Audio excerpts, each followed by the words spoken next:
امام اعظم ابو حنیفہ رحمۃ اللہ علیہ کپڑے کی دکان تھی آپ کی، ایک تھان میں عیب تھا، آپ نے فرمایا کہ یہ عیب گاہک کو بتا کر بیچنا۔ ایک دن آپ تشریف لائے تو دیکھا کہ وہ تھان بک گیا، تو آپ نے فرمایا یہ تھان تم نے بیچ دیا؟ اپنے تمام جو بیچنے والے جو لوگ تھے، سیلز مین تھے، ان سے کہا کہ ابھی تھوڑی دیر پہلے بیچا۔ تو کہا کہ کیا تم نے اس کو اس کا عیب بتایا؟ کہا کہ حضرت غلطی ہو گئی۔ تو آپ نے فرمایا جتنا مال اس تھان میں آیا وہ سارے کا سارا صدقہ کر دیا جائے۔ کیا کبھی کوئی دکاندار یہ بات سوچتا ہے؟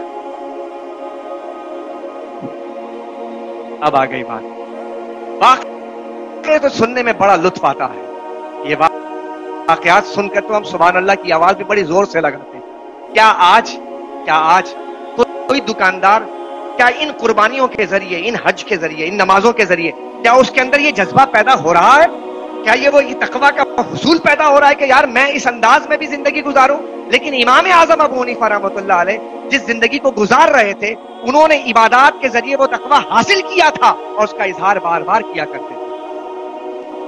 اس زمانے میں مغرب کے وقت ڈھائی سی بار لائٹ تو ہوتی نہیں تھی، چراغوں پر زندگی گزرتی تھی، تو مغرب تک کاروبار ہوا کرتے تھے۔ تو امام اعظم ابو حنیفہ بھی مغرب سے پہلے اندھیرا ہونے سے پہلے کام بند ہو جایا کرتا تھا۔ ایک دن آپ ظہر کی نماز میں اپنی دکان بند کر دی، بولے نا، ظہر کی نماز میں اپنی دکان بند کر دی۔ تو کہا، واپس جب دکان بند کر کے آنے لگے تو کہا کہ نعمان آج دکان جلدی کیوں بند کر دی؟ کہنے لگے آج مسئلہ یہ ہے کہ آج ذرا بادل چھائے ہوئے ہیں، آج بادل چھائے ہوئے ہیں، ابر آلود ہے اور اس میں روشنی کم ہو گئی، تو جب کپڑا بیچا جائے گا تو کپڑے کی کوالٹی جو ہے گاہک کو سمجھ نہیں آئے گی،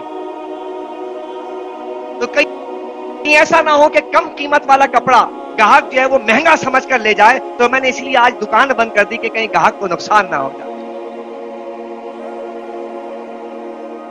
کیا آج یہ دکاندار یہ سوچتا ہے؟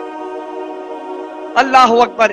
ایک دن چلچلاتی ہوئی دھوپ میں کھڑے ہیں امام اعظم ابو حنیفہ رحمۃ اللہ علیہ، تو کہا کہ حضرت یہ جو سامنے گھر ہے، اس گھر کے سائے میں جا کے کھڑے ہو جائے، دھوپ ہے۔ کہا کیوں کھڑے میں؟ کہا ایک بندے کا انتظار کر رہا ہوں، اس نے کہا یہاں ٹھہر جائے، میں آ رہا ہوں۔ تو کہا کہ سائے میں چلے جائیں۔ کہا نہیں کہ جو گھر والا ہے مالک، اس مالک نے مجھ سے قرض لیا ہے،